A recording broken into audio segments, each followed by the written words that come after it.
Now at 5 and streaming on crossroadstoday.com, a 3-vehicle wreck ties up traffic at a major Victoria intersection. Plus, school threats are rising sharply in Texas, leaving students, parents, and officials increasingly on edge. Find out what's driving the surge. And North Texas college students are on high alert after a series of sexual assaults on campus. See how they're responding to the heightened concerns.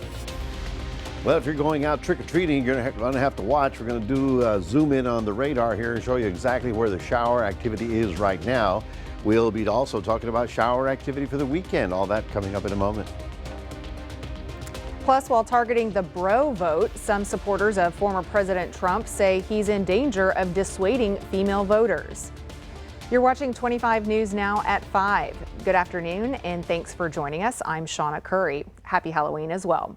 Well, traffic on Main Street is moving smoothly now after a 3-vehicle crash. It happened just before 10 this morning at the intersection of Main and Mockingbird. Police say a truck with a trailer was eastbound on Mockingbird when the driver ran a red light, causing the crash. The driver was given a ticket. One person was taken to the hospital by ambulance. Another went by private vehicle to be checked out. Schools across Texas have seen a flurry of school threats and in some cases actual violence. In September, the number hit an all-time high. In Septembers from years past, we saw school threat report counts in the 80s and 90s, a concerning number. But that number skyrocketed to over 200 for September of this year. In September 2022, there were 63 reports. September of 2023, there were 89 reports. This September, there were 204. Those include knife fights, guns inside schools, people calling in and making threats. Students and parents are on edge. But DPS says while there have been more threats to schools, it's not the only reason that the data grew. You know, I contribute a lot of it to the awareness and the campaigning of the program. Of course, our DPS Intelligence and Counter Terrorism Division, they attribute the heightened the numbers to that as well. DPS says now that people have a centralized space to report. Many law enforcement agencies, including Victoria County Sheriff's Office, are pressing charges against people for making school threats. And college students are reacting to 2 sexual assault cases that police say happened in campus housing. The incidents took place at TCU in Fort Worth over the last 3 weeks. Students are now receiving safety alerts. Bo Evans has the latest. I feel very, very safe here. I mean, in all honesty, it kind of just sucks that someone even had the thought or decency to do that to someone. TCU does a really good job making sure we have like a safe environment. Students at TCU were calm after a safety bulletin announced 2 sexual assaults taking place in campus housing over the last 3 weeks. Like there's RAs, like the TCU police are super nice if we ever like needed anything. One of the incidents took place 3 weeks ago. The bulletin says a student was assaulted by the guest of another student. The second took place last weekend when one student assaulted another. Alicia Mathenia with the Women's Center of Tarrant County praised the university's response to students. When you see something in news, it's something really sensational where, you know, someone was jumped or stranger in the bushes sort of myth, which of course can happen, and it does happen, but we know that 90% of sexual assaults are committed by an acquaintance. The bulletin also condemned the crime, saying the only person responsible for a crime is the perpetrator. Students also praised the school for the education they provide them when it comes to substance abuse and sexual assault. Honestly, just take care of yourself, be aware of your surroundings. And I feel like that's the biggest thing that you should look for when, especially during like holidays or like big nights out, going out on college campus. So. TCU officials declined to talk about specific safety efforts on campus to prevent sexual assault. No arrests have been announced. Join us tonight at 10 for a 25 News Now Extra, Protecting Lavaca Bay. Chief Meteorologist Maclovio Perez takes a dive into the history, the challenges, and the future plans for this vital waterway. So don't forget to tune in tonight on 25 News Now at 10 after you're done trick-or-treating. Well, Mac, we saw and heard something today that we haven't seen or heard in a really long time, and I think a lot of people are excited. Yeah, take a picture of it. We haven't seen that in 35 days, I believe. We hadn't seen any rain. Well, the shower activity came on right on schedule. As you can see right now, we do have clearing to the northwest. Some thunder shower activity over Yoakum right now, and heavier stuff down south of Corpus Christi. We're going to be talking more about that and your weekend forecast coming up in just a few minutes. Right now, we'll toss it back to Shawna. All right, thanks, Mac. Well, 37% of Victoria County voters have cast a ballot for the November election. More than 2,000 voters showed up each of the weekdays of early voting so far, for a total of more than 21,000. There have also been more than 2,000 mail-in ballots received. For perspective, statistics show about half of all votes in a presidential election are made during early voting. And in the 2020 election, more than 60% of Victoria County registered voters cast a ballot at the end of Election Day. The polls close at 7 o'clock tonight and will be open 7 to 7 tomorrow. Election Day is Tuesday. In Texas, criminal charges and misdemeanor convictions don't automatically take away people's voting rights. Texans serving time for misdemeanor offenses or who are in jail awaiting trial are eligible to vote, but only 2 counties offer voting in jail. To read the full Texas Tribune article, visit our website, crossroadstoday.com. In the final days of the presidential race, polls show little change across several battleground states with no clear leader emerging. A Washington Post poll in Michigan shows likely voters split, with 47% for Harris and 46% for Trump. A recent CNN poll shows similar numbers, all within the margin of error. The race is also tight in Georgia and North Carolina. A CNN poll shows 48% of Georgia voters for Trump and 47% for Harris, while in North Carolina, 48% back Harris and 47% Trump. With polls showing a huge gender gap in this year's presidential election, former President Donald Trump's outreach to male voters is drawing criticism from his primary GOP rival. She's warning Trump, that is, that his campaign is making many women uncomfortable. Brian Todd reports. New warnings from some key female supporters of Donald Trump about an apparent political strategy to reach younger male voters. This bromance and this masculinity stuff, I mean, it borders on edgy to the point that it's going to make women uncomfortable. Former Republican presidential candidate Nikki Haley weighing in on racist, vile, and misogynistic remarks at Trump's Madison Square Garden rally, much of it targeting Kamala Harris. Her and her pimp handlers will destroy our country. When I hear Kamala speak, it sounds like a script from Hollywood with a really bad actress. Conservative commentator Megyn Kelly also raising concerns about the rally. It was too bro-tastic, okay? It was. You clean up the bro talk just a little so you don't alienate women. Some analysts say Trump has really been leaning into the bro culture recently, between his crudity. You're a vice president. And his hypermasculinity, like when he praised the physical attributes of a late Hall of Fame golfer. Arnold Palmer was all man. When he took showers with the other pros, they came out of there, they said, oh my God. Trump's male allies have joined in, Tucker Carlson referring to the former president as Dad. When Dad gets home, you know what he says? You've been a bad girl. You've been a bad little girl, and you're getting a vigorous spanking right now. So what exactly is the so-called bro vote? Targeting young men who, through a variety of measures, polling shows, are more alienated from opportunity, from government, in many ways, even from community. And analysts say there is a real targeted strategy by the Trump campaign on this. The Trump campaign is really focusing on young men who they think could be critical to get him over the edge on November 5th. And they're seeing data that young men are skewing more conservative, and that's really informed a lot of their strategy here in this final stretch. Trump has spent precious time talking to podcasters who appeal to young men, like Joe Rogan. But it's a strategy that could backfire. We've already seen some criticisms that the Trump campaign's focus on the bro vote could alienate young women or female voters.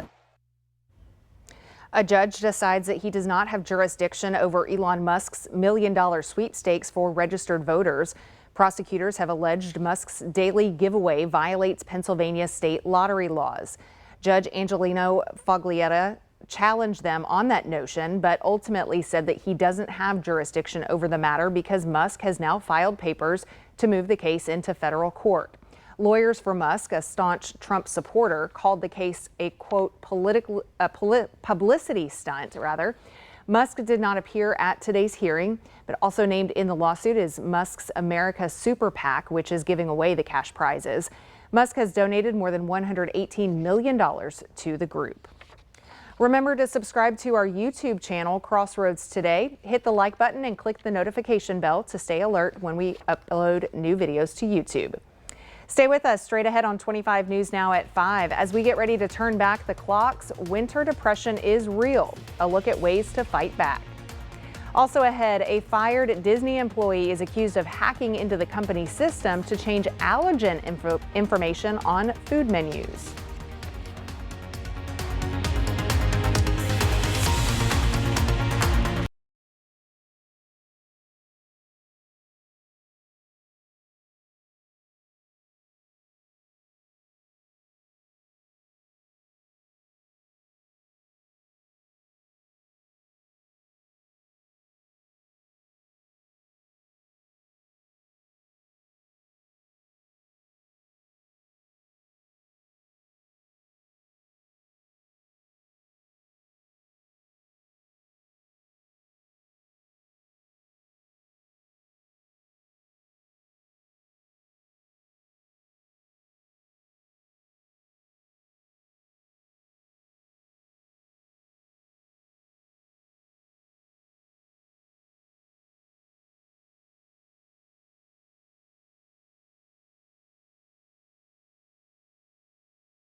Welcome back. Clocks are turning back this weekend, marking shorter days as winter approaches.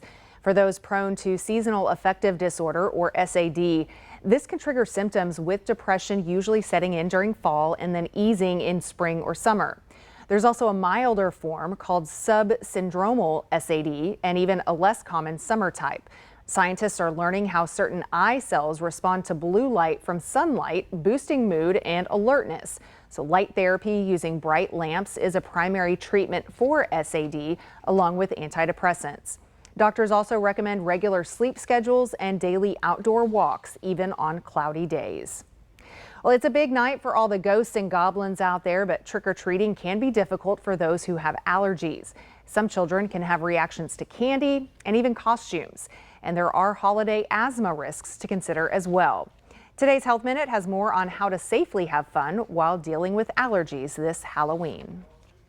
It's time for carved pumpkins, costumes, and of course, candy. But if your child has allergies, Halloween can be scary for other reasons. It's very, very important to plan ahead. Dr. Jessica Huey with National Jewish Health says to avoid a reaction in trick-or-treaters who have food allergies, parents should consider packing an allergy-friendly treat just in case the child can't eat the ones they receive. And read the labels, but beware, some smaller candy packaging may not have ingredients printed, and consider a non-candy alternative. Many parents are calling it the switch witch or the good witch, who comes and leaves a gift in exchange for the child's candy. So it's this nice trade system that can happen after trick-or-treating. Huey says some children can have an allergic reaction to their costume, whether it's latex in a mask, irritating fabrics, or something else they wear. Makeup can be very irritating, and especially if it's on several surfaces of the body, you might want to just test it a little bit to see how you tolerate it before you go on to use it and apply it. Finally, Huey says asthma sufferers should beware of triggers, especially in haunted houses and corn mazes. We think about fog machines with those smoke irritants, even weeds and outdoor molds. All of those can be triggers. And so if your child needs to pre-treat with their inhaler prior to going, that's a great time to do that. For Health Minute, I'm Mandy Gaither. A former Disney employee faces accusations of hacking the company's servers to alter menu details. A federal complaint in Florida alleges the employee falsified allergen info and printed profane language. The complaint states the former menu manager was fired for misconduct, then used a bot to try more than 100,000 logons, locking out Disney employees. The former employee denied wrongdoing, claiming Disney is attempting to frame him. His lawyer cites a mental health disability as a factor in his termination. The complaint claims the attack cost Disney at least $150,000. Here are some of the top headlines in the Victoria Advocate. Victoria ISD safety audits determine the safety of campuses. The city of Victoria enters stage 2 of its drought contingency plan, and the dead rise in the annual historic cemetery tour. You can read those stories and more at victoriaadvocate.com or pick up a copy at a store near you. It's going to be an interesting night. The rain finally arrived just as expected. We've been talking about it for a week now? Well, it's here. We still have scattered showers around the area. It's down to 77 degrees. The winds are a little strong out of the east, but we got up to 92 before the rain started. Unfortunately, we didn't get any actual rain in the rain gauge, so it goes down as a dry day, but ooh, look at this. What's happening? Oh yes, your temperatures. 83 at 6 p.m., 79 at 8 p.m., and 76 at the evening hours when everybody should be going home. So that's your Halloween forecast. We'll take a look at your weekend coming up in a moment.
Welcome back, everybody. Let's take a good look at what's going on in the crossroads, because a lot of people going out. We do have one cluster of thunderstorms out here toward Matagorda County and Palacios. You may get some rain right in the next hour.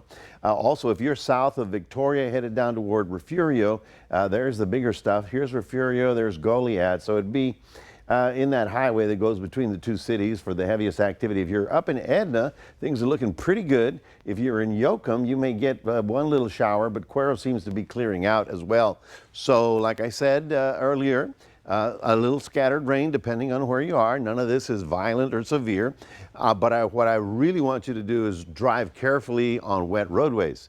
You know, we've had such a drought that the dust and the oils are collecting on the streets, so it's not enough to wash it off. So roadways will be a little on the slick side. So just to watch your speed as you're driving around the neighborhoods. There you see the rain activity as it rolled in. Sight for sore eyes. I haven't seen that in a while. Heaviest activity right now, as I mentioned, down south of Victoria and the southern parts of the county. Here's our front. It's right about there. It's not a huge front, but it is, of course, the instability line that triggered all that shower activity. Northerly winds to the north and more comfortable temperatures in far west Texas. We take a look at the big picture, and this is part of the big storm going through the Midwest. And guess what?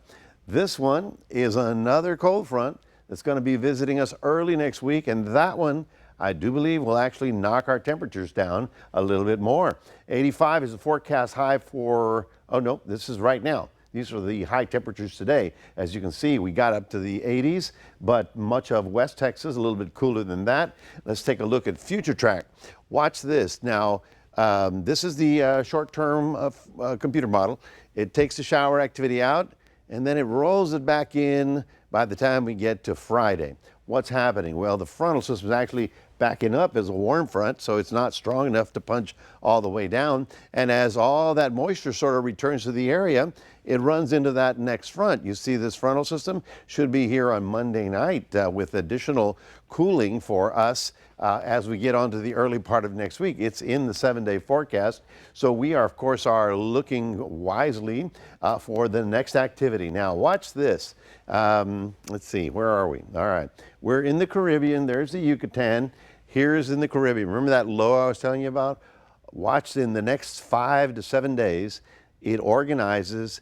It then takes a turn to the northwest. It goes over Cuba. It goes into the Gulf of Mexico. I'm getting worried. And then it takes a sharp turn right into Florida. Whether or not it'll be a tropical storm is a big question mark, but it will likely be an area of low pressure that will produce quite a bit of rain for them. But that's over the next 5 to 7 days. For you, tomorrow, we're looking for your Friday. Little scattered shower activity left over, but mostly cloudy. High temperatures a little bit lower. 85 tomorrow in Cuero with a continuing chance of shower activity. Reminding everybody, daylight saving time ends at 2 a.m. on Sunday. So on Saturday night, move your clocks forward, okay? And let's see what else we have for you. Oops, there, oh, no, forgot, pushed the wrong button. Your 7-day forecast, I'll find it in a little bit and I'll get it for you, okay? Stay tuned. Shawna will toss it right back. The goblins got to it. Yeah, it's a little spooky there, but good thing is Mother Nature's giving us some tricks and some treats today with these little short rain showers. So. Well, coming up next on 25 News Now at 5, we'll take a look at your stocks. Plus, Russia is seeking an unfathomable sum of money from one of the world's biggest tech companies.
Taking a look at stocks, the Dow is down 378 points. The S&P 500 is down 108 points. The NASDAQ is down 513 points. And oil is up $1.77 to close at $70.38 per barrel. Well, Starbucks employees are breaking out the Sharpies again. The coffee giant is bringing back handwritten names on cups to try to win back customers. Self-serve stations with sugar and cream are also coming back. The new Starbucks CEO says it's part of his strategy to recreate a coffee house vibe and add a human touch. The self-serve condiment stations were removed during the beginning of the pandemic in 2020. The company also recently announced that soy, oat, almond, or coconut milk won't cost customers extra anymore. It's part of a slew of changes Starbucks is making under the new CEO who took over in September. On Wednesday, Starbucks reported a third straight quarter of slowing sales and declining customer visits. Well, meanwhile, Ghost Kitchen Brands, operating in Walmarts across the U.S. and Canada, is bringing robot-run eateries to locations in Arizona, Colorado, and Texas. These spots will feature robotic servers and bartenders offering a variety of menus under one roof for easy pickup or delivery. So this brings us to our viewer poll today. Would you dine at a restaurant managed partially by robots? Yes, I'd give it a try. No, I prefer human interaction, or maybe depending on the food quality. So 73% of you say that you prefer the human interaction, but almost 20% of you say you'd give it a try at least and check it out. So we want to hear from you. Come to crossroadstoday.com/vote to participate, and we'll have the latest on 25 News Now at 6. Well, Americans' pay raises are slowing down. Worker compensation was just under 4% last quarter, right in line with economists' expectations. While the growth in pay has cooled, it's still outpacing inflation, which is currently rising at 2.1% annual rate. The Federal Reserve is keeping a close eye on these numbers as compensation trends can hint at where inflation is headed. Google reportedly owes Russia more than 2 undecillion rubles. That translates to $20 trillion. Yeah, you heard that right. The Kremlin says the tech company refused to pay fines for blocking pro-Russian channels on YouTube. This week, Russian state media reported that Google has to restore those channels or face mounting charges. If the fine isn't paid within 9 months, it starts to double every day. This unfathomable sum of money is more than Google's parent company is worth. Well, stay with us. When we come back, we'll take one last look at your forecast for this Halloween. Plus, it's raining pumpkins. We'll show you what this annual fall tradition is all about. And here's a look at what's coming up on World News tonight, right after 25 News Now at 5. Days to go, and more Americans turn to David Muir and World News Tonight than any other newscast. The race, a dead heat. With so much at stake, turn to David Muir and the team on election night. And ABC's World News Tonight with David Muir, the #1 newscast in America.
Physics students at Boston University are taking part in the annual pumpkin drop. When the drop began, it was an actual physics department assignment. A fun and messy one at that. Students were required to calculate the net force of gravity as they threw pumpkins off the roof of the Metcalf Science Center 70 feet below. But it has evolved to become just a big party. Students now consider the pumpkin drop a great break from classes. So I'm not sure what the who wins or what what's being judged there now. They want to hear the splat. That's what they want. But at first they had to calculate the weight of the mass and the distance and the terminal velocity. Not anymore. Now it's just a pumpkin. Anyway, folks, we do have, of course, the scattered showers, like I promised you. This activity will decrease once the sun goes down, so I think you're in good shape as you go out into the evening. Tomorrow, still more shower activity for Friday and Saturday as the Gulf moisture really opens up to our area. 2 frontal systems in the next 7 days, and middle of next week in the 70s. Wow. Sounds pretty good, doesn't it? All right, we'll be waiting. But yeah, grab that umbrella as you're headed out to trick or treat, and just keep an extra eye out for kids and on drivers the roadways, and all of the that. wet roadways get real slick, so we just want to watch that out. All right. Well, thanks for joining us. Be sure to join us back here at 6. World News is next.